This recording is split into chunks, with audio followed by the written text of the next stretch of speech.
आज का जो हमारा विषय है वो है कि भारत का संविधान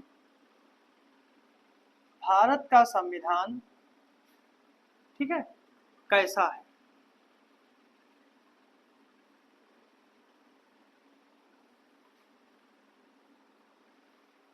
कि भारत का संविधान जो है वो कैसा है, कि इसका स्वरूप जो है वो कैसा है। भारत का संविधान जो है, क्या भारत का संविधान संघात्मक है, क्या भारत का संविधान एकात्मक है, या फिर क्या भारत का संविधान परिसंघात्मक है। मतलब कि तीन प्रकार का संविधान जो है वो भारत के बारे में चर्चा का विषय होते हैं कि भारत का संविधान कैसा है, या तो ये संघात्मक है या एकात्मक है या फिर ये संघात्मक है। तो इसी पर हम आज चर्चा करेंगे। परिसंघात्मक जो व्यवस्था होती है, परिसंघात्मक संविधान उन व्यवस्थाओं को कहते हैं जिन व्यवस्थाओं में जो है वो केंद्र का अस्तित्व नहीं होता है, उसमें केंद्र का अस्तित्व नहीं होता है। इस प्रणाली में होता यह है कि कुछ राज्य मिलकर एक महत्वपूर्ण विषयों जैसे विदेश नीति हो गई, संचार हो गई, सुरक्षा हो गई, इन सब का प्रशासन मिलकर करने के संबंध में एक समझौता करते हैं और इसके लिए एक केंद्रीय शासन व्यवस्था का निर्माण करते हैं।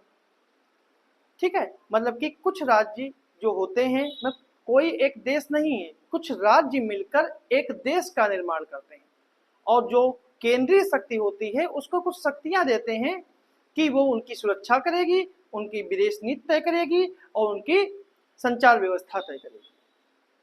और इन सब की व्यवस्थाओं के लिए एक केंद्रीय शासन व्यवस्था का निर्माण करते हैं। यहाँ राज्य इस बात के लिए पूर्णतया आजाद होते हैं कि वो कभी भी अपनी इच्छा के अनुसार इस परिसंघ से अलग हो सकते हैं, कभी भी अलग हो सकते हैं। अमेरिका का जो गठन था, यूएसए का जो गठन था, वो इसी व्यवस्था के अंतर्गत हुआ था। मतलब कि वहाँ के कुछ राज्यों ने मिलकर समझौता किया और एक परिसंघ का निर्माण किया। लेकिन वहाँ पर भी सर्वोच्च न्यायालय के अमेरिका के सर्वोच्च न्यायालय ने कुछ महत्वपूर्ण निर्णय दिए और वहां से राज्यों को परिसंघ से अलग होने का अधिकार समाप्त कर दिया। यानी कि अमेरिका जो है, जिसका गठन जो था वो परिसंघ के रूप में हुआ था, लेकिन वर्तमान में वो परिसंघ नहीं है, क्योंकि अमेरिका के राज्यों को अब संघ से अलग होने का कोई अधिकार नहीं है। इसलिए अमेरिका का संविधान जो है या अमेरिका की जो शासन प्रणाली है वह संघात्मक है। ठीक है, वो अब संघ है, इसीलिए। और संघ जो है उसके लिए दो वर्ड आते हैं, एक फेडरेशन और एक यूनियन। यूनियन शब्द अमेरिका के लिए फेडरेशन शब्द का प्रयोग किया जाता है और भारत के लिए यूनियन शब्द का प्रयोग किया जाता है। ऐसा इसलिए है क्योंकि अमेरिका का जो निर्माण हुआ था वो परिसंघ प्रणाली के अंतर्गत हुआ था, जिसमें यह है कि केंद्र का महत्वपूर्ण अस्तित्व नहीं होता है, केंद्र का निर्माण राज्य करते हैं, जबकि यूनियन में पहले केंद्र बनता है और केंद्र राज्यों का निर्माण करता है। और यूनियन प्रणाली में राज्यों को संघ से अलग होने का अधिकार नहीं होता है, जबकि परिसंघ प्रणाली में या फेडरेशन प्रणाली में केंद्र से राज्य अलग हो सकते हैं। लेकिन अमेरिका में सर्वोच्च न्यायालय के निर्णय के बाद अमेरिका के राज्य जो हैं अब अमेरिकी केंद्र से अलग नहीं हो सकते। संघात्मक व्यवस्था भी परिसंघ की भांति ही कई राज्यों के आपसी समझौते का परिणाम होता है। मतलब कि जो संघात्मक व्यवस्था है यह भी परिसंघ की तरह ही समझौते का या आपस में किए गए समझौते का परिणाम होती है, लेकिन बस परिसंघ और संघात्मक प्रणाली में इतना अंतर है कि परिसंघ में केंद्र से अलग होने का अधिकार राज्यों को होता है, लेकिन संघात्मक व्यवस्था में राज्यों को केंद्र से अलग होने का अधिकार नहीं होता है। ऐसी व्यवस्था आप कह सकते हैं यूएसए में है, कनाडा में है, ठीक है, और ऑस्ट्रेलिया में भी, ठीक है। संघ शब्द जो है वो एक लैटिन भाषा के फोइडस शब्द से लिया गया है। इसका अर्थ होता है संधि या समझौता।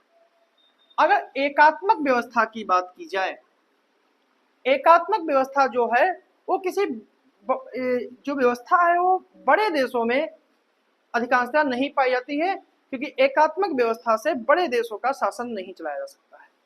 यह व्यवस्था जो है ये मुख्य रूप से छोटे छोटे देशों में, जिनका आकार जो है वो छोटा है, उनमें ये व्यवस्था पाई जाती है। जहां केंद्रीय शासन जो होता है वो पूरे देश में शासन व्यवस्था चला सकता है।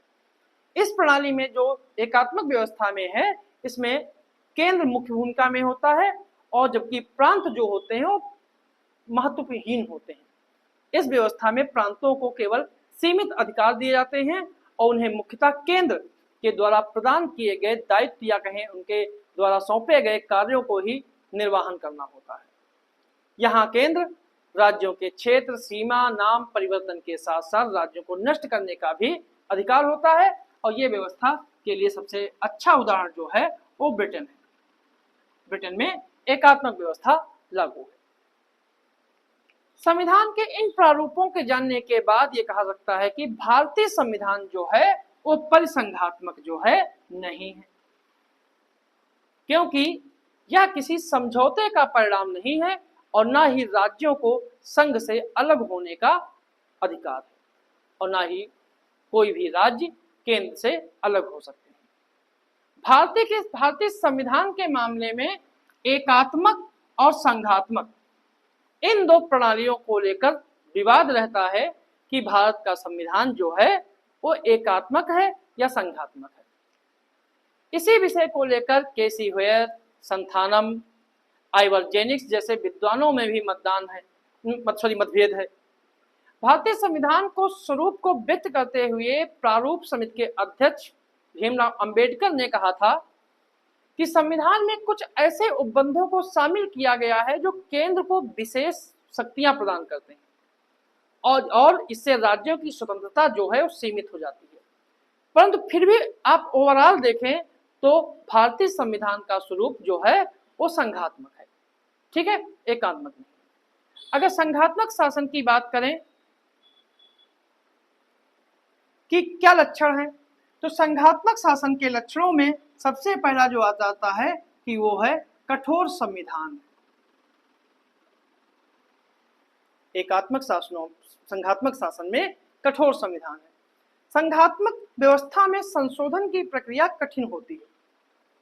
कठिन प्रक्रिया के कारण ही संविधान में आसानी से संशोधन नहीं किया जा सकता है। इससे होता है कि राज्यों के अधिकारों और शक्तियों में अनावश्यक जो हस्तक्षेप केंद्र कर सकता है उसकी संभावना समाप्त हो जाती है। संघात्मक व्यवस्था में इस जटिलता का अंदाजा इसी से लगाया जा सकता है कि अमेरिका के संविधान में अभी तक मात्र केवल 26 संशोधन ही किए जा सके, अमेरिकी संविधान में। दूसरा जो संघात्मक का लक्षण होता है वो है लिखित संविधान। कि संघात्मक शासन की दूसरी विशेषता है कि संघात्मक व्यवस्था में संविधान प्रायः लिखित होते हैं, क्योंकि इसमें केंद्र और राज्यों के बीच शक्तियों का विभाजन जो है वो स्पष्ट रूप से दिया होता है कि इसमें किसी प्रकार की अव्यवस्था उत्पन्न ना।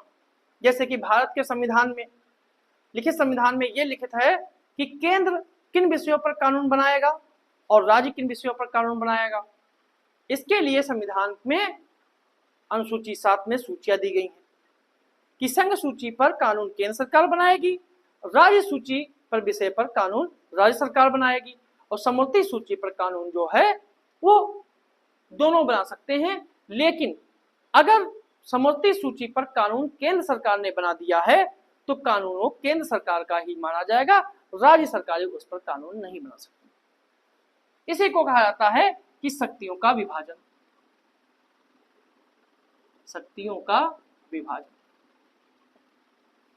मतलब कि कठोर संविधान होना, संघात्मक व्यवस्था होने के लिए कठोर संविधान होना चाहिए, लिखित संविधान होना चाहिए, शक्तियों का विभाजन होना चाहिए और संविधान की सर्वोच्चता होनी चाहिए। यानी कि सर्वोच्च कोई पद नहीं है भारतीय संविधान में, कोई किसी भी पद को सबसे सर्वोच्च नहीं माना गया है। किसी न हर पद पर किसी न किसी प्रकार से रोक जरूर लगाई गई उनकी शक्तियों पर, चाहे राष्ट्रपति हो, चाहे प्रधानमंत्री हो, चाहे मंत्रिमंडल हो या मंत्रिपरिषद हो या फिर कहें सर्वोच्च न्यायालय हो। और इन सब पर सर्वोच्च रोक जो लगाता है वो संविधान लगाता है। इसलिए संघात्मक व्यवस्था में संविधान ही सर्वोच्च होता है। केंद्र और राज्य सरकारों को जो शक्तियां हैं वो संविधान से प्राप्त होती हैं और इनके मध्य किसी भी विवाद का समाधान भी संविधान के अनुसार ही होता है। ऐसी स्थिति में कह सकते हैं कि संविधान ही सर्वोच्च है। इसके अलावा संघात्मक व्यवस्था में सबसे महत्वपूर्ण जो रोल निभाती है वो है स्वतंत्र न्यायपालिका। स्वतंत्र न्यायपालिका संघात्मक व्यवस्था में सबसे महत्वपूर्ण जो है वो न्यायपालिका है कि न्यायपालिका केंद्र और राज्यों के मध्य उत्पन्न होने वाले विवादों को निष्पक्ष रूप से समाधान करती है। और भारतीय संविधान में संविधान की व्याख्या करने का अधिकार जो है वो सर्वोच्च न्यायालय को ही दिया गया है। अगर भारत के परिप्रेक्ष्य में बात करें संविधान के बारे में, तो भारत जो है सामाजिक, सांस्कृतिक और भौगोलिक आधारों पर एक विविधतापूर्ण देश है। यहाँ पर बहुत सारे कल्चर, धर्म और सभ्यता मौजूद है। और भारतीय स्वतंत्रता आंदोलन के समय से ही प्रमुख नेताओं में इस बात पर सहमत थी कि भारत जैसे विविधतापूर्ण विशाल देश पर शासन करने के लिए शक्तियों को केंद्रीय और राज्य सरकारों में बांटना आवश्यक होगा। इस प्रकार की शासन व्यवस्था से ही अनेक क्षेत्र, भाषा, संस्कृति और लोगों को शासन में सहभागिता और स्वशासन का अवसर प्राप्त होगा। देश की विविधता को देखते हुए संविधान निर्माताओं ने भारत में संघात्मक शासन व्यवस्था को अपनाया। और संघीय व्यवस्था का सबसे महत्वपूर्ण सिद्धांत ये है कि केंद्र और राज्यों के बीच संबंध जो हैं वो सहयोगपूर्ण होंगे और इसमें विविधता को मान्यता देने के साथ साथ एकता को भी बल मिलेगा। भारतीय संविधान के अनुच्छेद 1 के अनुसार जो है भारत जो है राज्यों का संघ यानी यूनियन ऑफ स्टेट है। भारत के संविधान में फेडरेशन शब्द के स्थान पर यूनियन शब्द का प्रयोग किया गया है। हिंदी में दोनों शब्दों का अर्थ होता है संघ, लेकिन बुनियादी अंतर जो है फेडरेशन और यूनियन में केंद्र और राज्यों की शक्तियों का है।